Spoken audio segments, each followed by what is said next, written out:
Good morning, everybody. Assalamualaikum warahmatullahi wabarakatuh. Apa kabar adik-adik semua? Sekarang Umi Tesi ditemenin sama siapa? Hanzala. Let's go. Cerita selanjutnya dari Abu Ubaidah bin Jarrah, kepercayaan umat. Yuk kita buka. Baca bismillah dulu. Iya. Bismillahirrahmanirrahim. Abu Ubaidah al-Jarrah, kepercayaan umat. Naskah oleh Erlina Zaki, ilustrasi oleh Bapak Novel Farius. Bernama lengkap Amir ibnu Abdullah ibnu al-Jarrah, namun lebih sering dipanggil dengan nama Abu Ubaidah al-Jarrah. Dia berasal dari keluarga bangsawan Quraisy. Next.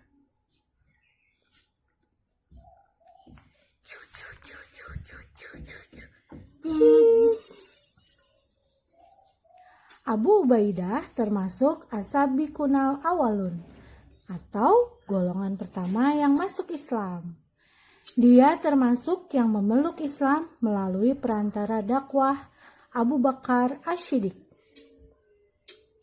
Rasulullah Muhammad SAW menyatakan dalam sebuah hadis, Abu Bakar di surga, Umar di surga, Utsman di surga, Ali di surga, Tolhah di surga, Az-Zubair di surga, Sa'ad di surga, Sa'id di surga, Abdurrahman bin Auf di surga, Abu Ubaidah bin al-Jarrah di surga. Hadis riwayat dari At-Tirmizi. Ayo deh, next.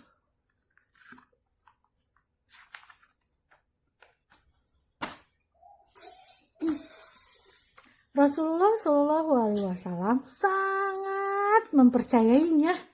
Beliau pernah mengatakan, bagi suatu kaum ada seseorang yang paling mereka percayai, dan bagi kaum ini adalah Abdullah bin al-Jarrah. Dia orang yang sangat ramah kepada semua orang. Wajahnya selalu berseri, akhlaknya baik, dan sangat pemalu. Yaudah, kita buka lagi.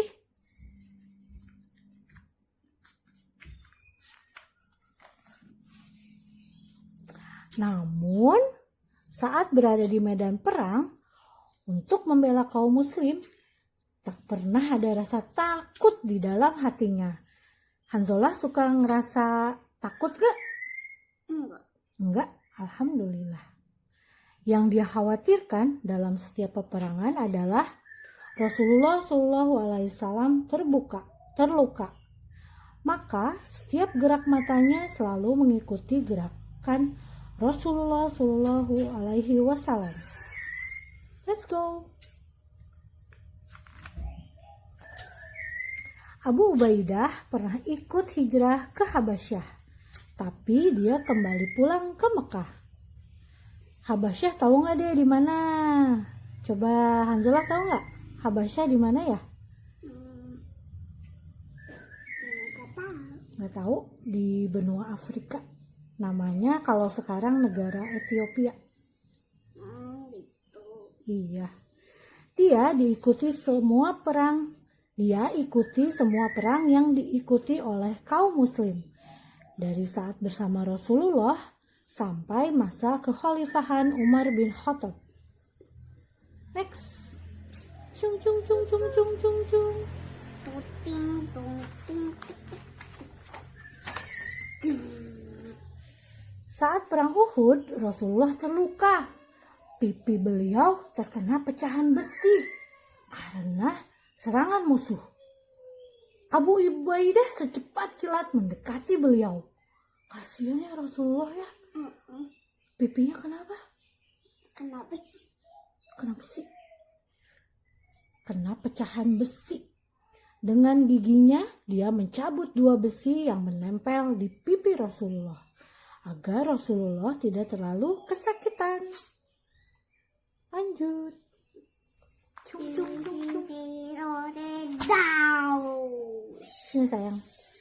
Dua besi tercabut. Bersamaan dengan tercabut pula dua gigi depan Abu Ubaidah. Maka banyak orang mengenalinya karena giginya yang ompong.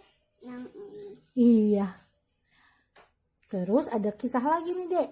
Suatu hari ada utusan dari Najran terhadap Rasulullah Shallallahu Alaihi Wasallam. Mereka minta dikirim utusan untuk mengajarkan tentang agama Islam dan menjadi hakim yang adil untuk mereka. Yuk, Zap. cing. Rasulullah Shallallahu Alaihi Wasallam berjanji akan mengirimkan orang yang terpercaya. Para sahabat sangat berharap merekalah yang diutus. Namun ternyata Rasulullah Shallallahu Alaihi Wasallam memilih siapa? Abu Ubaidah Ubaidah bin bin Al-Jarrah. Jarrah. Iya. Abu Ubaidah ikut berperang melawan Romawi. Perang itu dipimpin oleh seorang panglima besar bernama siapa? Khalid Khalid bin Walid. bin Walid. Iya, betul. Di saat istirahat, seorang utusan Khalifah Umar bin Khattab datang. Utusan itu menyampaikan sebuah surat yang sangat mengagetkan. Abu Ubaidah diangkat menjadi panglima perang menggantikan Khalid bin Walid. Abu Ubaidah menunggu perang usai. Dia tidak mau mengganggu konsentrasi dan semangat kaum muslimin yang sedang menghadapi perang yang berat. Yuk, tolong bukain lagi dong. Cing, cing, cing, cing. Begitu usai berperang, Abu Ubaidah baru menemui Khalid bin Walid dan menunjukkan surat dari Khalifah. Baik Khalid dan Abu Ubaidah patuh dan taat pada perintah siapa? Khalifah. Ya, Abu Ubaidah pernah menjadi gubernur di negeri Syam, di sebuah negara makmur yang menjadi wilayah Muslim. Ini udah tua. Iya, udah tua ya. Kesian. Dia memimpin rakyatnya dengan baik. Meskipun memiliki jabatan tinggi, Abu Ubaidah bukanlah orang kaya. Setiap kali memiliki sedikit harta, dia selalu membagikannya pada rakyat yang membutuhkan. Kalau sekarang ada nggak yang kayak gitu, Dek? Ada? Semoga ada terus ya. Yang selalu dermawan pada rakyat yang membutuhkan. Saat Khalifah Umar bin Khattab mengunjungi rumahnya di Syam, beliau menangis. Gimana menangisnya? Terus terjatuh. Oh gitu. Karena Khalifah melihat Abu Ubaidah hanya memiliki sepotong kain lusuh dan sebuah piring besar, serta senjata untuk berperang. Suatu ketika, Umar bin Khattab mengirimkan uang sebesar 4.000 dinar untuk Abu Ubaidah. Namun, uang itu langsung dibagi-bagikannya kepada masyarakat. Terus ada suatu waktu lagi, terjadilah wabah penyakit mematikan di daerah Amwas, Yordania. Kayak sekarang ya, wabah-wabah gitu. Abu Ubaidah bersama para pasukannya sedang bertugas di daerah tersebut. Kemon, Dek, tolong dibukain. Umar bin Khattab merasa sangat khawatir. Beliau mengirimkan surat padanya. Kembalilah ke Madinah. Aku membutuhkanmu di sini, kata Umar bin Khattab. Abu Ubaidah memahami maksud Khalifah Umar yang tidak ingin Abu Ubaidah terkena penyakit. Namun Abu Ubaidah menolak. Baru kali itu dia menolak perintah loh. Aku tidak ingin meninggalkan pasukanku di sini. Aku minta izin darimu untuk tetap tinggal. Begitulah salah satu bunyi surat balasan Abu Ubaidah kepada Umar bin Khattab. Umar menangis. Gimana menangisnya? Umar menangis saat membaca surat itu. Para sahabat lain bertanya, apakah Abu Ubaidah meninggal dunia? Tidak, tapi kematian sudah sangat dekat, jawab Amirul Mukminin kala itu. Tolong dibukain. Kemudian Amirul Mukminin memerintahkan Abu Ubaidah dan pasukannya untuk pergi ke daerah lain. Abu Ubaidah pun menaatinya, tapi terlambat. Abu Ubaidah telah terjangkit penyakit itu. Pada usia 58 tahun, Abu Ubaidah Al-Jarrah meninggal dunia dan dikuburkan di daerah Syam. Beliau menyerahkan kepemimpinan kepada Muaz bin Jabal. Yuk kita buka lagi.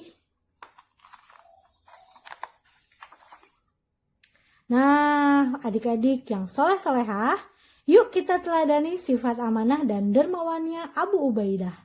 Selain itu, kita juga perlu mencontoh sikap tanggung jawab dan setia kawannya. Beliau tidak mau meninggalkan pasukannya, meski dalam kondisi yang sangat sulit. Nah, sudah selesai ya cerita serial dari apa, Dek? Dari 10 sahabat 10 sahabat yang dijamin masuk surga. Iya. Nanti untuk berikutnya mau buku apa, Dek? Mau buku Yang mana? yang Coba pilih.